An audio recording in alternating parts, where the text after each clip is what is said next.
yang berjudul Penguatan Moderasi Beragama melalui platform digital.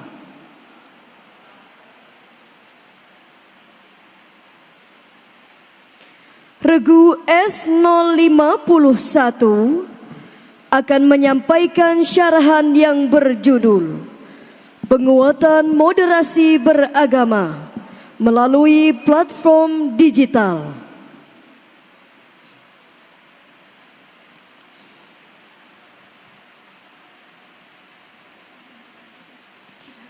Assalamualaikum warahmatullahi wabarakatuh. Alhamdulillahilladzi anzalal Qur'an hudan linnasi wa bayyinatin minal huda wal furqan. Wassalatu wassalam ala khairil insan wa ala alihi wa sahbihi ila yaumil bayan. Amma ba'd. Wan nuru yahdil hairina diya'uhu wa fil hashri dhillul mursalina liwa'uhu talaqqa minal ghaibil mujarrad hikmatan biha amtarat fil khafiqaini sama'uhu biha amtarat fil khafiqaini sama'uhu. Dewan Hakim yang arif dan bijaksana, hadirin yang berkopiah begitu gagahnya, yang berjilbab begitu anggunnya, mari kita simak bersama-sama. Manusia merupakan makhluk individu serta makhluk sosial yang harus melakukan interaksi dan komunikasi dengan individu lainnya, baik itu di dunia nyata maupun di dunia maya. Konsekuensinya, ia akan dihadapkan dengan individu serta kelompok yang berbeda dengannya. Apakah perbedaan bahasa, adat istiadat, suku bangsa, bahkan perbedaan agama dan keyakinan. Agama diyakini bisa memenuhi psikologi individu terkait identitas diri, bahkan aktualisasi diri. Di satu sisi hadirin, kita patut berbangga karena identitas agama menjadi identitas utama sebagai warga negara Indonesia. Namun di sisi lain, identitas agama dapat memecah belah persatuan.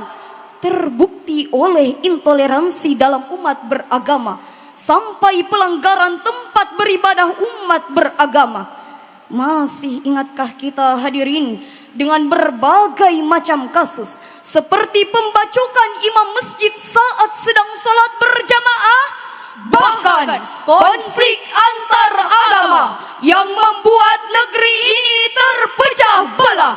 Inikah yang dinamakan dengan negara toleran yang katanya mengutamakan keberagaman, tapi nyatanya mencoreng persatuan? Ini sangat jelas hadirin tidak mencerminkan sikap seorang moderat penebar maslahat, tetapi sikap seorang penjahat pembawa mafsadat.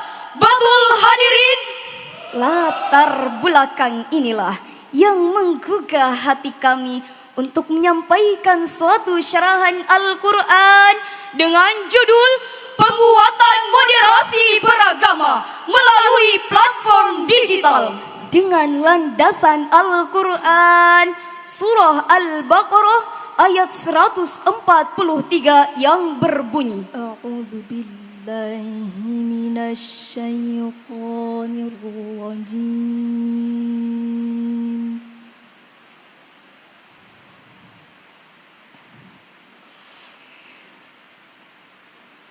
Bismillahirrahmanirrahim.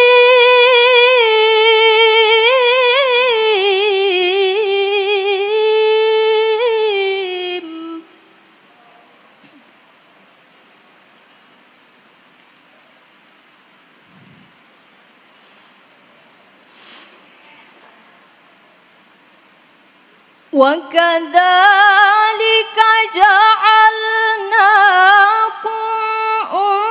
أُمَّةً وَسَطًا لِتَكُونُوا شُهَدَاءَ عَلَى النَّاسِ.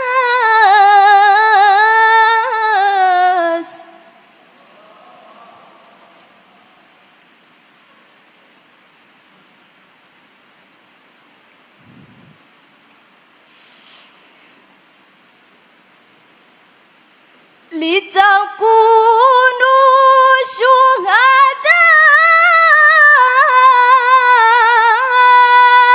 عَلَى النَّاسِ وَيَكُونَ الرَّسُولُ عَلَيْكُمْ شَهِيدًا.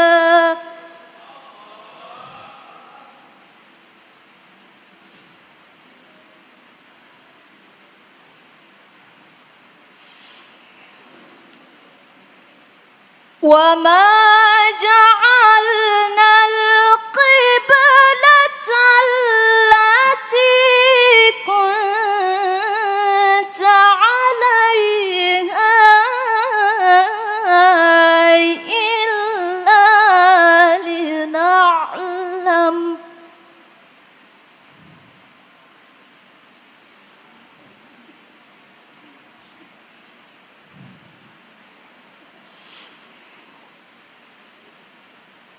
إِلَّا لِنَعْلَمَ مَن يَتَّبِعُ الرَّسُولَ مِمَّن يَنقَلِبُ عَلَى عَقِبَيْهِ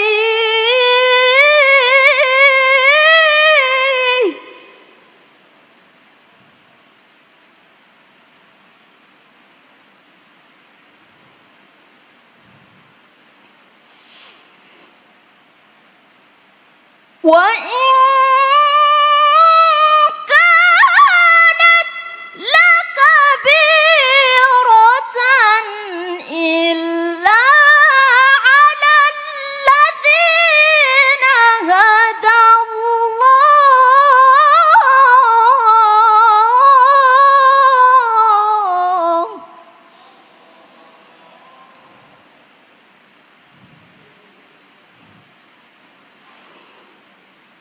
وَمَا كَانَ اللَّهُ لِيُضِيعَ إِيمَانَكُمْ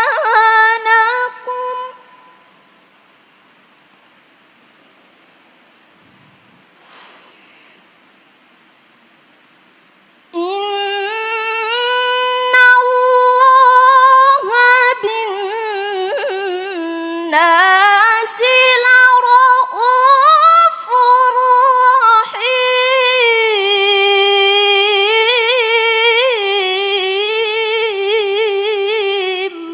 Hamba berlindung kepada Allah dari godaan syaitan yang terkutuk dengan menyebut asma Allah yang Maha Pengasih lagi Maha Penyayang.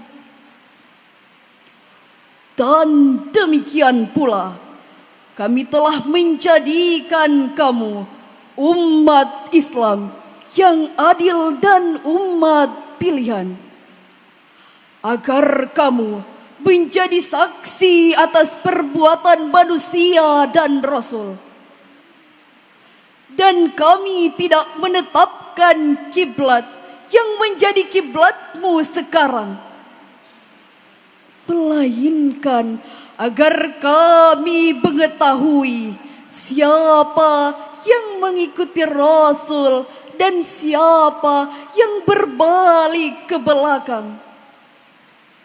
Sungguh, pemindahan kiblat itu sangat berat, kecuali orang-orang yang diberi petunjuk oleh Allah. Dan Allah tidak akan membiarkan imanmu.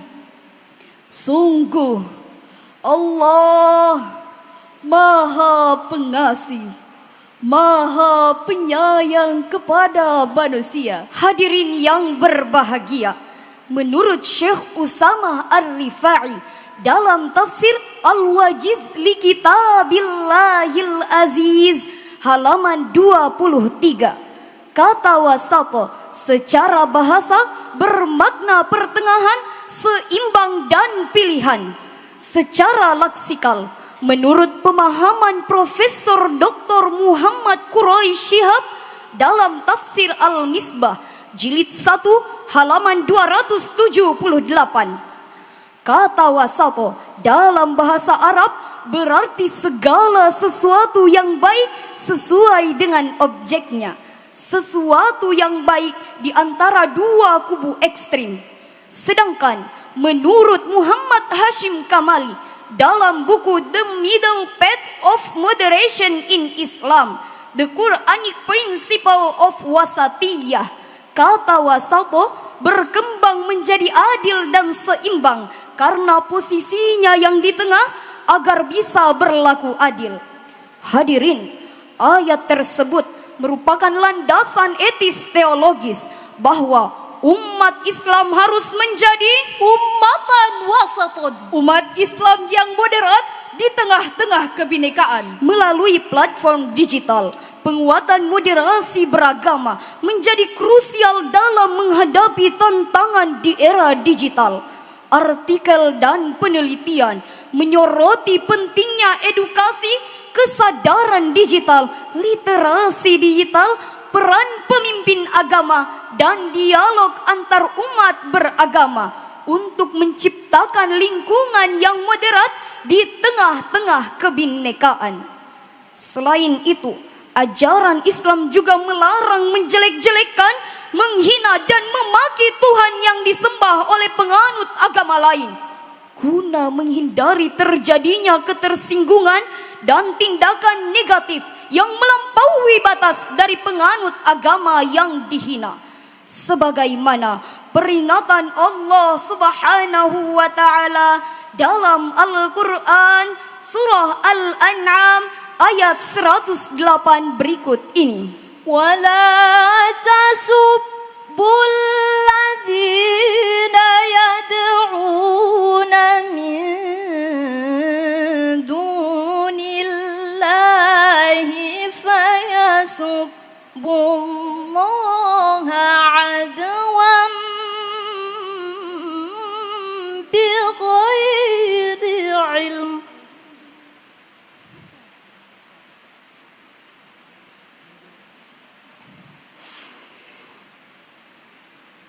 Kadzalika zayyana likulli ummatin amalahum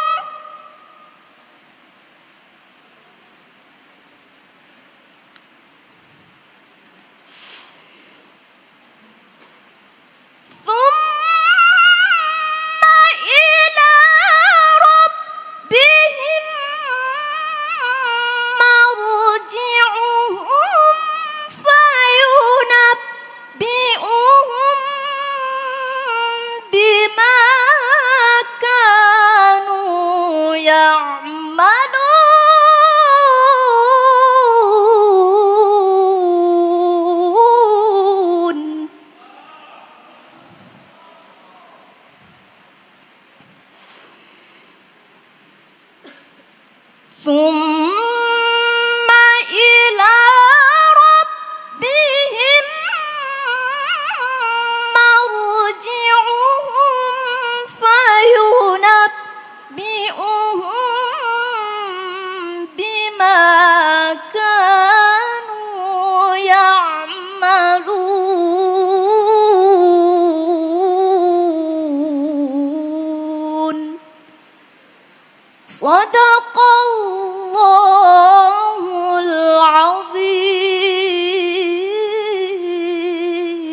Dan janganlah kamu memaki sesembahan yang mereka sembah selain Allah.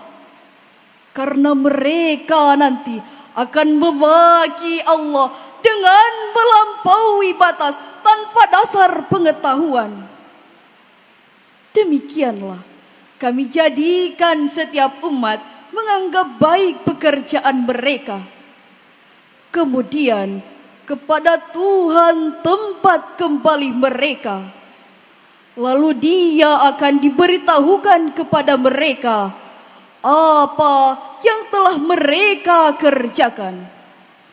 Maha benar Allah dan Maha Agung atas segala firman-Nya. Hadirin yang berbahagia, sebagai individu, seorang muslim wajib menguatkan akidah Islamiyah sebagai makhluk sosial.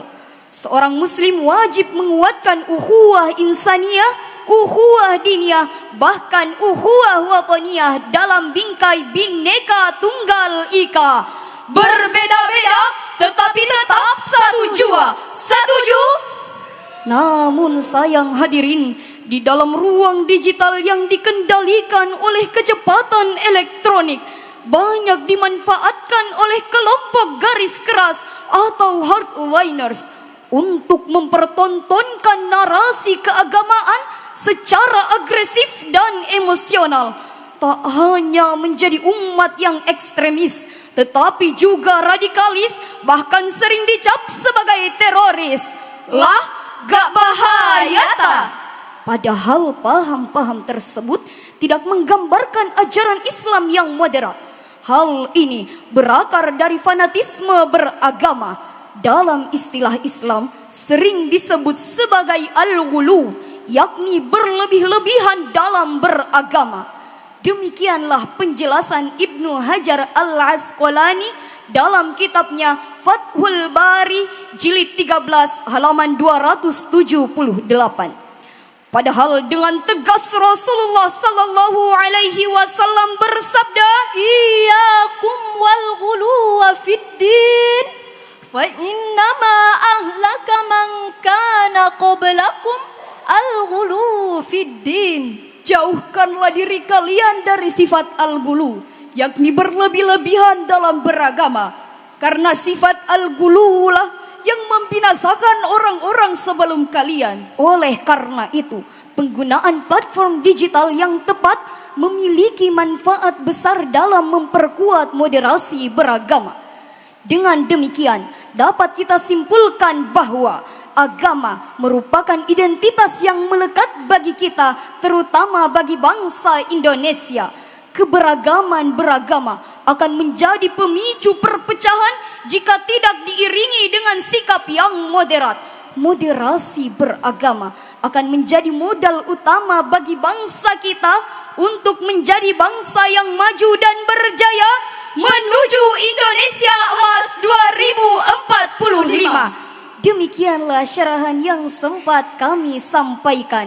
Kurang dan lebihnya mohon dimaafkan. Salam moderasi.